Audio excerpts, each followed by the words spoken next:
जय भीम दोस्तों। गांधी और नेहरू के इस देश में एक नाम और भी है जो कई सारी पॉलिटिकल डिबेट्स में आ ही जाता है। डॉक्टर भीमराव अंबेडकर, वो नाम जिसे आप इग्नोर नहीं कर सकते। भारत के पहले कानून मंत्री और संविधान लिखने वाले डॉक्टर अंबेडकर के चाहने वाले और उनसे नफरत करने वाले दोनों तरह के लोग मिल जाएंगे। कुछ लोग तो यह भी कहते हैं कि डॉक्टर अंबेडकर का विरोध करने वाले लोग उनके जीते जी कम थे, लेकिन अब बहुत हो गए हैं। डॉक्टर अंबेडकर पर लिखी जा चुकी बहुत सी कहानी आपको मिल जाएगी, लेकिन आज हम डॉक्टर अंबेडकर के बारे में वो बातें बताने की कोशिश करेंगे जो आप नहीं जानते हैं। तो बने रहिए आप हमारे साथ।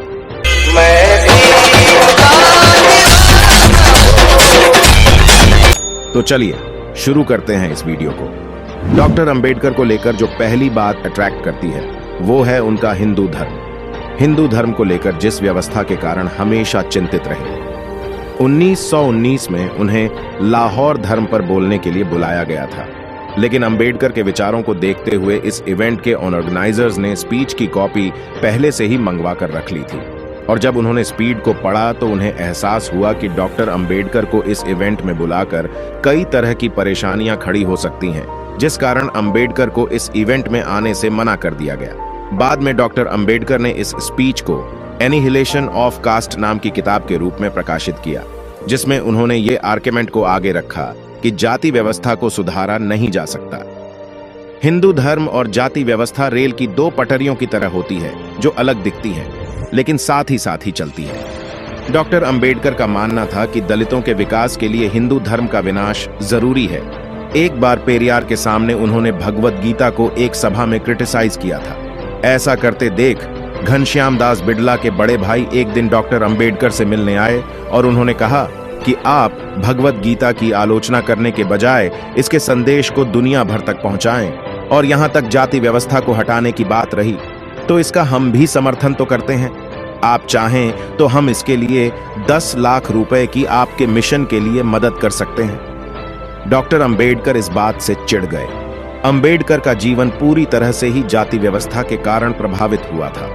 जब डॉक्टर अंबेडकर स्कूल में थे तो उन्हें संस्कृत पढ़ने से रोका गया, जिस वजह से अंबेडकर को फारसी पढ़नी पड़ी थी, और अब उन्हें लग रहा था कि 10 लाख रुपए देकर बिड़ला उन्हें खरीदना चाहते हैं। डॉक्टर अंबेडकर का हिंदू धर्म से विवाद 1929 में भी सामने आता है, जब उन्होंने नोटिस टू हिंदुइज्म नाम से एक लेख लिखा और इसमें उन्होंने दलितों से आग्रह किया कि वो अपना धर्म बदल लें। डॉक्टर अंबेडकर का झुकाव पहले इस्लाम की तरफ था, लेकिन फिर कुछ लोगों ने सिख धर्म अपनाने के लिए कहा, लेकिन सिख धर्म में भी जातियों को देखकर उन्होंने ये भी टाल दिया। खैर, अंबेडकर ने इस्लाम भी नहीं अपनाया, क्योंकि डॉक्टर अंबेडकर को कोई ऐसा धर्म चाहिए था जो सिर्फ जाति ही न मिटाए बल्कि आध्यात्मिक रूप से भी स्वतंत्र कर दे। ईसाई धर्म के साथ उनकी परेशानी ये थी कि यीशु को अपना मसीहा मानते थे और बाइबल में लिखा हुआ अंतिम शब्द था। हिंदू धर्म में भी पहले से ही सभी कुछ डिफाइन था। इस्लाम के साथ भी परेशानी थी कि उन्हें मानना पड़ता कि मोहम्मद अल्लाह के आखिरी मैसेंजर या रसूल है, और पुराण में जो लिखा है वही सब कुछ है। इसके उलट बुद्ध ने कभी खुद को भगवान नहीं कहा। साथ ही उन्होंने यह भी नहीं कहा कि उनकी बातों को कोई माने। बौद्ध धर्म उन्हें आजादी थी कि वह अपने अंदर छानते हुए अपनी तरह से धर्म को मान सकते थे, और बौद्ध धर्म में कोई रूल नहीं थे। इसके अलावा समय के साथ बौद्धों को बदलने के लिए कहा था, जबकि बाकी धर्मों में जो कहा गया है वह अंबेडकर के मुताबिक बदला नहीं जा सकता था। इसके अलावा जेंडर क्वालिटी और कर्म का सिद्धांत जैसे पुनर्जन्म के सिद्धांत को भी बौद्ध धर्म नहीं माना जाता था। इन्हीं बातों ने डॉक्टर अंबेडकर को अपनी ओर आकर्षित किया। डॉक्टर अंबेडकर अपने समय में भारत के सबसे पढ़े लिखे व्यक्ति थे। वह मुंबई की एडिसन कॉलेज में पढ़ रहे थे और इसके बाद उन्होंने Columbia University, London College of Economics में भी पढ़ाई की थी। लेकर पत्रकार जॉन गंधर्व बताते हैं कि जब 1938 में वह अंबेडकर से मिलने गए तो उनके पास 8000 से ज्यादा किताबें थीं। उनके मरने तक संख्या 35,000 तक पहुंच गई थी। डॉक्टर अंबेडकर कभी भी अपनी किताबों को पढ़ने के लिए नहीं देते थे, बल्कि अगर किसी की कोई किताब पढ़नी होती थी तो वह केवल उनकी स्टडी रूम में जाकर ही पढ़ सकता था।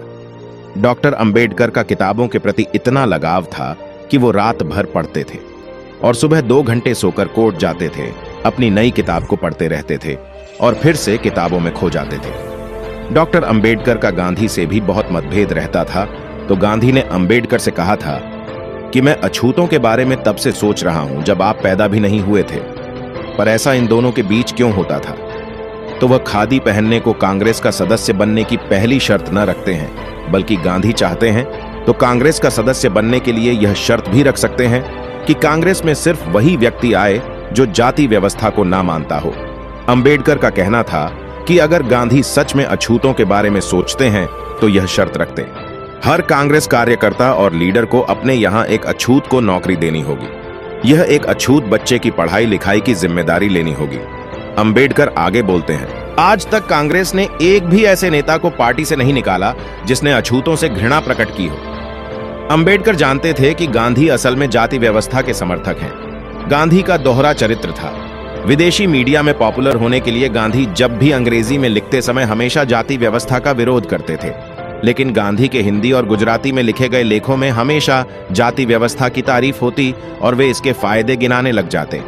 ऐसे में अंबेडकर ने कहा था कि गुजराती और हिंदी में लिखे गए लेखों को बाद में अंग्रेजी में ट्रांसलेट करना शुरू कर दिया था। अंबेडकर उस समय दलितों के सबसे बड़े लीडर के रूप में उभरे थे, जिन्हें एक मसीहा के रूप में देखा जा सकता है।